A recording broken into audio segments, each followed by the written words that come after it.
Alors c'est inutile de vous faire un point rapide de la situation, vous savez très bien ce qui se passe, hein. Israël a attaqué l'Iran, l'Iran a contre-attaqué, maintenant ils sont en guerre. Et la question, ça va être un peu le fil rouge de cette vidéo, est-ce que Trump va attaquer, quel avantage il aurait à attaquer? On va parler aussi de Poutine, on va parler de la fameuse idée de changement de régime que je trouve ridicule. Voilà, mais avant d'aller dans le vif du sujet, surtout...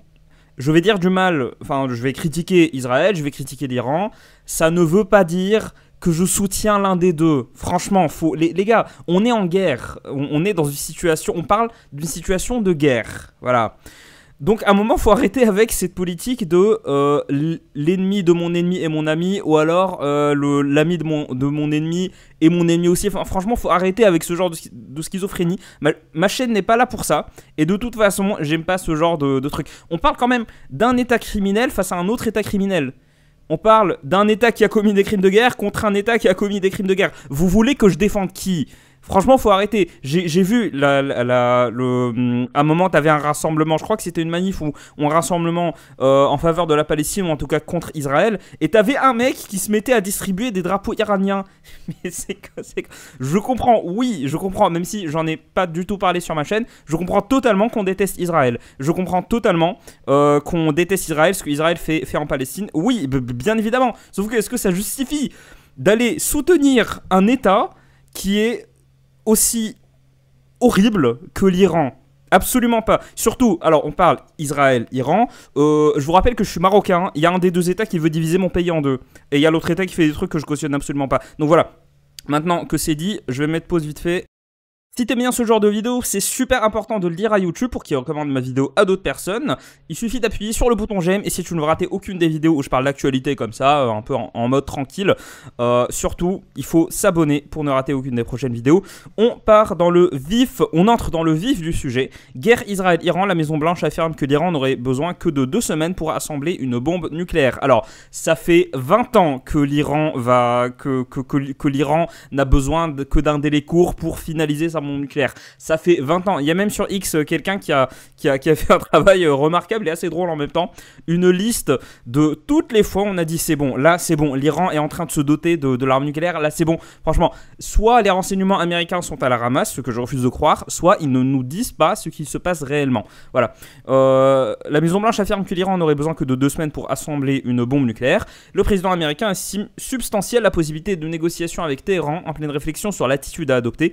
Trump prendra la décision d'attaquer ou non l'Iran dans les 2 semaines à venir, selon des propos rapportés par la porte-parole de la Maison Blanche. Voilà, ensuite on a les Anglais qui ont embrayé. On a en effet, c'est un extrait, je ne vais pas vous le jouer parce que c'est en anglais et ma chaîne est francophone.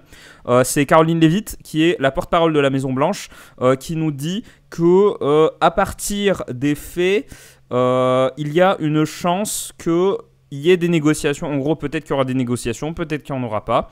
Et là, c'est Trump qui affirme ça. Et il dit qu'il va prendre sa décision d'y aller ou pas en Iran dans les 2 semaines.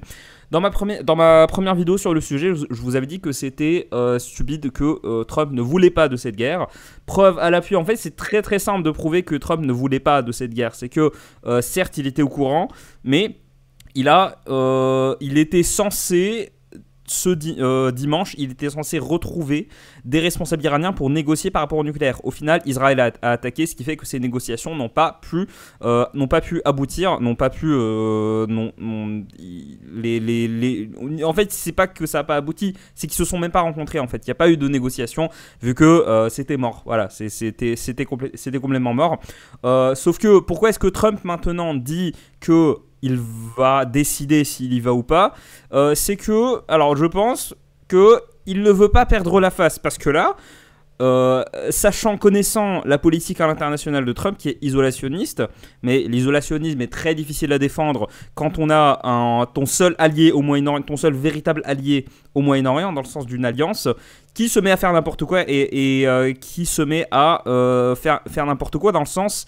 Pas dans le sens n'importe quoi tout court, parce que l'opération c'était pas du tout n'importe quoi, au contraire. C'était très ciblé, c'était au niveau des objectifs, même s'ils n'ont pas atteint tous leurs objectifs, c'était quand même à une échelle assez impressionnante. Quand je vous dis il fait n'importe quoi, c'est-à-dire qu'il n'obéit pas. Trump, c'est une rupture en termes de relations internationales par rapport au précédent président Et là, tu as Israël qui attaque directement l'Iran sans se concerter avec personne. Donc voilà, ça fait quand même baisser pas mal de crédibilité à Donald Trump et je pense qu'il ne veut pas perdre la face, ce qui fait que il est en train de apparemment décider si il va attaquer ou pas. Franchement, je pense que avec les infos qu'on a pour l'instant, je pense qu'il y a plus de chances qu'il attaque plutôt qu'il n'attaque pas. Par contre, il a un très très gros avantage au niveau communication, au niveau de l'image, parce que la diplomatie c'est aussi beaucoup d'image, au niveau de l'image qu'il donne, c'est que ça fait de lui quelqu'un qui ne perd pas la face. Il a été assez, comment dire, il n'était pas discret du tout sur le fait qu'il voulait négocier avec l'Iran, on le savait. Il l'a dit lui-même, il l'a dit. Et justement, d'où sa politique de good cop, bad cop. En gros, bad cop, le mauvais flic, c'est Israël. Et lui, c'est le bon flic qui est là pour négocier. C'est une version un peu bizarre. C'est une version par proxy de la diplomatie de la canonnière. Voilà. Sauf que Trump, s'il décide d'attaquer, quelles conséquences déjà est-ce que... Oui, c'est ma serviette pour m'essuyer parce qu'il fait extrêmement chaud ici.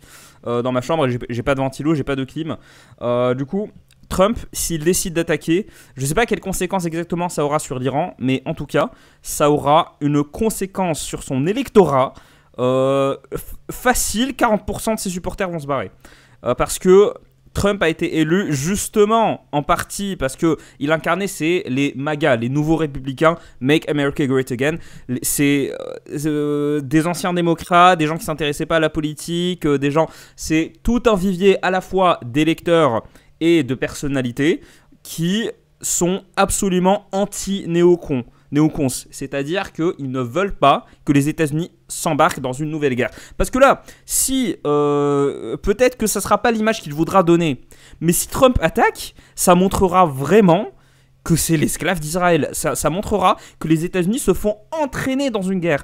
Exactement comme ce qui s'est passé au Vietnam. Ils se font entraîner dans une guerre. Et là, vu l'état de la situation, vu le fait que Israël sont en train de se faire attaquer comme jamais ils ne se sont fait attaquer auparavant, on ne peut pas nier le fait que les frappes iraniennes, c'est un truc historique. En termes de vraie guerre, en termes de guerre et pas simplement d'attaque, c'est du jamais vu ce qu'on est en train de voir au niveau de l'armement. Ce que l'Iran est en train de déployer contre Israël, c'est du jamais vu. Donc, on ne sait pas quelles conséquences il y aura. En tout cas, sur l'électorat, ça serait un suicide.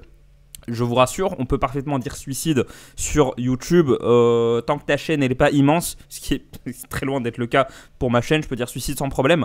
C'est pour vous dire que Trump, s'il décide d'attaquer l'Iran, une grosse partie, peut-être pas la moitié, un petit peu moins de la moitié, mais une grosse partie de ceux qui le soutiennent arrêteront de le soutenir. Parce que cette image des républicains ultra belliqueux qui veulent aller instaurer la démocratie partout, Trump s'est fait élire justement parce qu'il n'en faisait pas partie et que ça a toujours été quelqu'un, même avant qu'il se mette en politique, ça a toujours été quelqu'un qui est très critique envers la guerre. C'était un anti-néocons. Et là, les néocons, maintenant, chez les républicains, disons qu'ils se font extrêmement discrets.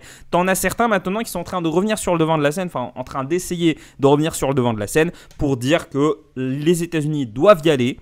Les États-Unis doivent envoyer des troupes, on doit envoyer The Boys, les garçons, les Marines, il faut les envoyer en Iran pour faire un changement de régime, un regime change. Ce qui fait que Poutine a mis en garde tout le côté atlantiste. Alors, officiellement, il a mis en garde les États-Unis. Sauf que quand Poutine parle aux États-Unis, il parle aussi à l'Europe, il parle aussi à tous leurs alliés. Poutine et l'Iran ne sont pas systématiquement alliés. Ça, faut bien se le mettre en tête. Parce que j'ai vu dans les médias français des trucs qui nous disaient que... En fait, c'est vraiment l'axe, c'est vraiment l'axe avec un grand A, comme ce qu'on a vu en 39-45. L'Iran, c'est l'Italie, et Poutine et la Russie, c'est l'Allemagne. Vraiment, c'est... Non, absolument pas. Sauf que Poutine a raison dans le fait de mettre en garde... Disons que c'est logique vis-à-vis de vis-à-vis de sa diplomatie. Il a raison de mettre en garde les États-Unis. Ça a du sens parce que Israël a attaqué. On parle d'une guerre d'agression. Alors oui, ça a des objectifs. La guerre a évolué. Hein. C'est plus maintenant, vas-y, j'envoie des troupes pour conquérir des territoires. C'est pas du tout ce qui s'est passé. C'est pas ce qu'Israël a fait. Mais ça reste quand même une guerre d'agression. C'est Israël qui a attaqué le premier. C'est une guerre d'agression, on ne peut pas le nier. Ce qui fait que si les États-Unis les rejoignent, mais déjà en termes diplomatiques, ils perdent énormément de crédibilité, et en termes électoraux, Trump perd énormément de crédibilité aussi, parce qu'il s'est fait élire par des gens qui en avaient marre des anciens républicains. Il y a plein de gens dégoûté des républicains, voire même dégoûté des démocrates, parce que les démocrates ont montré à plus d'une fois à quel point ils étaient belliqueux. Des gens qui étaient déçus de ce côté l'état gendarme des États-Unis qui veulent de l'isolationnisme. En gros, on peut agir de façon diplomatique, mais pas de façon militaire, parce qu'à chaque fois, en fait, plus le temps passe et plus les États-Unis montrent que quand ils interviennent quelque part, ça cause beaucoup plus de problèmes ça cause beaucoup plus de problèmes que davantage. Enfin, je sais pas, je suis très fatigué, ma formulation laisse à désirer, mais voilà, il y a plus du négatif que du positif qui en ressort. Vous m'excuserez mon déraillage mental. C'était une attaque d'Israël, donc Poutine a mis en garde les États-Unis dans le sens où si les États-Unis décident d'y aller, Poutine ne va pas envoyer des troupes. Par contre, ça risque de faire que les gens vont plus camper et rester sur leur position. Ça peut radicaliser certains acteurs dans la géopolitique mondiale. Je vous rappelle qu'on est dans un monde multipolaire. Alors, je voulais vous montrer cet article. On va revenir au Figaro. Alors, conflit Israël-Iran. Donald Trump décidera d'une intervention en Iran au cours des 2 prochaines semaines. Donald Trump prendra une décision au cours des 2 prochaines semaines, estimant substantielle la possibilité de négociation avec Téhéran. A fait savoir jeudi la Maison-Blanche. Compte tenu du fait qu'il y a une possibilité substantielle de négociation éventuelle avec l'Iran dans le futur proche, je prendrai ma décision, a fait savoir le président américain dans des propos rapportés par sa porte-parole Caroline Leavitt. Donc c'est celle qu'on a vue tout à l'heure sur Twitter, sur X. Au 7e jour de guerre entre Israël et Iran, Donald Trump tenait jeudi à la mi-journée sa 3e réunion en 3 jours dans la Situation Room, la salle de crise où se prennent les décisions militaires les plus sensibles. Donc il a dit, je vais peut-être le faire, je vais peut-être le faire, peut-être pas. Imaginez que Trump dise, j'y vais pas. Il perd complètement la face. Et s'il dit, j'y vais, il perd complètement la face aussi, surtout par rapport à son électorat. S'il dit, je n'y vais pas, pourquoi est-ce qu'il perd la face ? Parce que ça montrerait qu'il ne tient pas du tout Israël en laisse, sachant que c'est son seul allié dans le Moyen-Orient. Et surtout, et du coup, s'il dit, je n'y vais pas, s'il dit je n'y vais pas, ça montrera que même s'il est la première puissance mondiale, même si c'est une rupture en termes de relations internationales par rapport aux autres présidents, même si voilà, tout ce qu'il a été, tout ce qu'il a promis, en fait ça vaut n'importe quoi parce que on est dans une situation où le Moyen-Orient est en guerre. Voilà. Donc il perd la face. S'il dit j'y vais, pareil, c'est exactement la même chose. En fait, il est complètement pris en dit, je vois pas comment il pourrait s'en sortir. Et ce que je suis en train de vous dire, c'est complètement de sa faute en fait. C'est complètement sa faute. Ça montre qu'il y a des promesses qui ne pouvaient tout simplement pas tenir. Voilà. Au niveau de l'armée, je sais qu'on a dit, il y a beaucoup de critiques sur l'armée américaine. Oui, elle n'est pas au niveau. Oui, on a tendance à la surestimer. Par contre, ça reste quand même l'armée américaine. Faut pas déconner. S'il y a une intervention, ça fera en sorte qu'en effet l'Iran ne peut pas perdre parce que là pour le coup l'Iran ne peut pas gagner. Actuellement, dans l'état actuel des choses, l'Iran ne peut pas gagner. Ça, faut se le mettre en tête. Même si les États-Unis n'agissent pas directement, ils trouveront une façon, puisqu'ils sont déjà en train de faire, de soutenir Israël suffisamment pour que l'Iran ne gagne pas. En parlant de ça, l'issue, ça serait une défaite de l'Iran ou alors... Pour moi, si Israël gagne, ce sera une victoire à la Pyrrhus. Parce que Israël sont en train de perdre des quantités d'argent monumentales. Ils se font attaquer, ils n'arrivent pas à se défendre. Là, je me souviens qu'il y a tout le temps des nouvelles de bombardements. Hein. On a eu l'hôpital, on a eu l'immeuble, là, enfin voilà, les deux. Ce que Israël a fait par rapport à l'Iran, ça aussi, il faut le retenir. Le fait de faire des frappes aussi ciblées que ce qu'ils ont fait au début, ce qui a enclenché les hostilités, ils ne pourront pas le refaire. Absolument pas. Du coup, ils n'ont pas le choix que d'avoir une politique de bombardement classique avec le matériel qu'ils ont. Dans tous les cas, gardez en tête le fait que quand on parle de prétendues bombes nucléaires, ce n'est qu'une excuse. Comme d'habitude, c'est qu'une excuse. Ça a mené à la guerre désastreuse qu'il y a eu en Irak. Franchement, ne tombez pas dans le panneau. Même la communication de la Maison-Blanche dit ils ont tout ce qu'il faut pour créer une bombe nucléaire. Alors, je vais vous remettre l'article. C'est celui-là, guerre Israël-Iran. La Maison-Blanche affirme que l'Iran n'aurait besoin que de 2 semaines pour assembler une bombe nucléaire. C'est pas exactement ce qu'ils ont dit. Pour l'histoire des 2 semaines. Mais en fait, ils ont dit ils ont tout ce qu'il faut pour créer une arme nucléaire. Ils entretiennent volontairement le flou dans la situation et je franchement, je le ressens de façon assez frustrante. Hein. C'est assez frustrant de ne pas savoir exactement ce qui se passe. Et dans tous les cas, ce n'est qu'une excuse. Là, ça serait, si Trump décide d'attaquer, ça serait pour pas perdre la face parce que il est en train de montrer qu'il ne maîtrise pas du tout la situation et qu'il ne maîtrise pas son allié principal. Sachant que moi, alors, supposition, je pense que Trump cherche à avoir de nouveaux alliés au Moyen-Orient parce qu'il ne peut plus faire en sorte que toute sa diplomatie au Moyen-Orient repose uniquement sur Israël. C'est le cas actuellement. Israël est beaucoup trop imprévisible. Netanyahou est beaucoup trop radical. Il est beaucoup trop dans une posture belliqueuse. Je le maintiens, Netanyahou ne veut pas faire de changement de régime. Avec son opération, il voulait décapiter le commandement militaire. C'est pas du tout la même chose.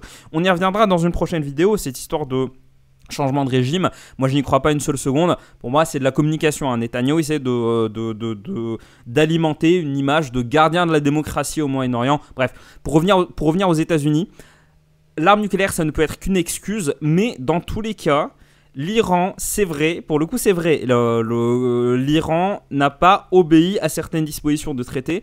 L'Iran n'a pas... En fait, disons que il y a un risque. Je vous en avais parlé dans ma précédente vidéo. Il y a sérieusement un risque que l'Iran ait une bombe nucléaire, sauf que dans ce cas-là, c'est purement une excuse. Les États-Unis n'attaquent pas un pays parce qu'ils le soupçonnent d'avoir l'arme nucléaire. À chaque fois, ce n'est qu'une excuse. On le sait. À chaque fois, c'est avéré. On le sait. Voilà. Ça me fait un peu du mal de voir Trump sombrer dans exactement les mêmes trucs. Ça montre ce que je dis assez souvent, c'est qu'aucun État n'échappe à ça, ce qu'on appelle sa métaphysique, c'est constante. À cause de son histoire, sa population, son histoire politique, sa sociologie, certains États se retrouvent coincés dans des positions parce qu'ils ne peuvent pas faire autrement. J'ai l'impression que c'est ce à quoi on est en train d'assister et ça m'énerve parce que c'est assez chiant, c'est un peu ennuyant et ça fait que, disons qu'on a beaucoup moins de choses à dire sur le sujet et tout devient beaucoup plus prévisible. Et peut-être qu'on est en train de passer à un embrasement du monde, comme disait François Hollande sur, je crois que c'était France Inter. Dans tous les cas, la politique belliqueuse, ça ne mène jamais à... Surtout au Moyen-Orient, et surtout quand il y a les États-Unis qui s'en mêlent et qu'il y a Israël qui s'en mêle, ça ne mène à rien de bon. Voilà, je rappelle que je ne soutiens je ne soutiens personne. J'ai autre chose à faire que de soutenir une puissance. Moi, ce que je veux, c'est vous apporter des éléments de compréhension. On se dit à cet après-midi pour la prochaine vidéo. Salut.